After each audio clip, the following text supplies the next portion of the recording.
तो आज आम पूरा मार्केट परी क्रिस्पी मुड़की बा फ्राइज तैयारी करवा आपना को थरे घरे बनैला परे केबे बाहर किଣିକି खाया पई पसंद करिवेनी। तो एठी आज आम बड़का भात रे तैयारी करूचे। तो एठी मु गोटे कप उषुना भात नहीं आपण चाहेले जदि अरुआ भात भी बळी पड़थिबो ताले अरुआ भात मध्य ता जगह रे नहीं परिबे। तो ता पई एठी कोन करबा ना गोटे ब्लेंडर जार नहीं ता धरे दे दोची कोन ना 2 खंड अदा दे दोची आ 5 रु 6 कोला एठी रसुण दे दोची। आपण भात को देखिकिनी रसुण आ अदार परिमाण को बढ़ई पारिबे। आउ एथिरे दे दोची आधा चम्मच मु जीरा। एबे कोन करबा ना सबुतक जो माने भात नेइथिली गोटे कप एथिरे आमे ओजाडी नबा। अदा रसुण पकेवा द्वारा कोन हबना जो भातर जो गंधटा थाए ना से गंधटा पूरा कटि जिवो। एबे मु सबुतक कोन करछि ना ए भात को ए ब्लेंडर जारे मु ओजाडी नउची आपण देखि परथिबे।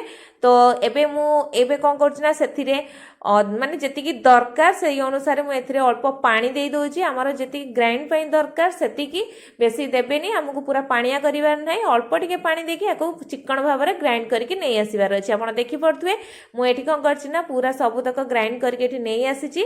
एबे गोटे बड़ जगह को मु ताको काढी देइची काहे ना हमकु तादे किछि पकेला परे माने फेंटिया पई सुविधा हबो। एबे से तापरे मु सेतिरे दे दोची कोन ना 2 बड़ चम्मच मु एथिरे चाउळर गुंड दे दोची जा फळ रे एटार माने क्रिस्पीनेस अधिका आसीबो। एबे सेतिरे दे दोची कोन ना 2 बड़ चम्मच बेसन। तो आपण चाउळ गुंड 2 चम्मच पकेइबे आ बेसन मध्य 2 चम्मच एथिरे देबे जा फळ रे ता फ्लेवरटा मध्य बढ़िया आसीबो। एबे ता सहित दोची गोटे चम्मच मु एठी कॉर्नफ्लोर। तो तापरे आमे एतरे दबा कोन ना गोटे बड़ चम्मच मु एठी धळा राशि नेइची जा फळ रे ता फ्लेवरटा आहुरी बढ़िया आसीबो। एबे कोन करिबा ना सेथिरे स्वाद अनुसार भात को देखिकी आपण लूणटा को पकेइ नेबे। एबे सबु तक माने जा सब तादरे आमे इंग्रेडिएंट्स पकेइले चाउळ गुंड बेसन आ कॉर्नफ्लोर माने आ कोन धळा राशि सब को भल भाबरे हमको गोळेइ नबार अछि। एबे आपण देखि नियंतु मु भल भाबरे आको गोळेइ नउची। जदि आपणकर आण टिके माने पानिया हेइ जाइछि ताले आपण चाउळ गुंड किबा बेसन आ अल्प किछि पकेइ देकी आको माने गोळेइ नियंतु। आपण एबे देखि परथिबे एई भळा कंसिस्टेंसी हमर रहिबा दरकार। एबे मु कोन कहछि ना एम्ति गोटे बैग नेइछि बा गोटे पॉलिथिन जरी नेइछि। आपण ए पॉलिथिन जरी बदला रे आपण घरे जदि लूण जरी किबा सुजीर जरी थिबो ताकू आपण नहीं पारिबे। तापरे ए जो माने गोळे की रखी थिले एबे आमे सबुत कोन करबा ना ता देरे भरपूर करके देई दबा।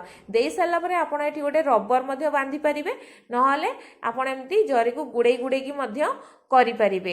एबे देखंतु मु ताकू भलो भाबरे गुडे देइची आ ए जो तार सामनाटा अछि ना सबु तक जेमति बैटर एठी की आसी जिबार अछि। एबे मु कोन करछि ना ता सामनाटा को अल्प काटी नउची जेमति की मुडकी शेप रो आसीबो सेही भळा मु काटी नउची। आपण देखिकिनी काटिबे बेसी बड़ मध्ये काटिबेनी जेति की मुडकी रो साइज दरका देखि काटिबे। आ एठी कोन करबा ना मुडकी हमें मीडियम आंचरे तेल को आगु गरम करके रखी नहीं आ मीडियम आंचरे थिला बेले आपण सबुतक एमती करिकिनी ताधरे पकई नेबे मुडकी को आ सबुतक पकई सारला परे कोन करिवे ना ताको गैस को पूरा कम आंचरे रखी देबे।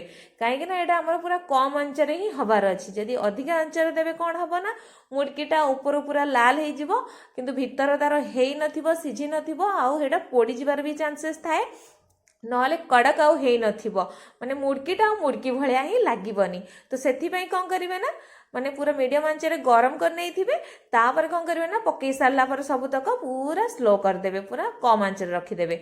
आउ तादरे बिल्कुल भी हाथ मारिबेनी।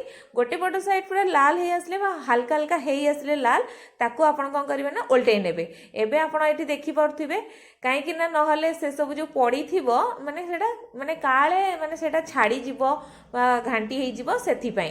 तो एबे आपण देखन एठी हल्का हल्का लाल हे आसलानी। तो एठी मु उल्टो पल्टा टी करि नै छी आकू पूरा लाल हबार अछि। तो एबे आपण कलर टा पूरा देखि परथुबे एठी पूरा लाल हेई गलानी ता माने एईटा हमर पूरा हेई गलानी। तो याकू एबे कोन करिवा ना आमे काढ़ी नवा तेलरू। आपण को मु काढ़ीला बेले साउंड मध्य देखैबी जे केते कड़क मध्य एटा हेईची देखि परथुबे केमती पूरा धड़ धड़ हेकी पडुची ता माने जानि परथे मुडकी रो साउंड रो ही जानि परथे मुडकीटा केते परफेक्ट बनिची। तो एठी मु कोन करछि ना सेमती सबु तक मुडकी को मु छाणी नेछि।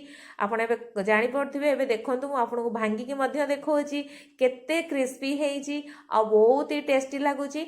आपण याकू थरे घरे निश्चय बनातु। ए वर्षा पागर मजा नियंतु छुआ को खुआतु आ किपरि लागला आम कमेंट बॉक्स रे कमेंट करी निश्चय जणातु। धन्यवाद।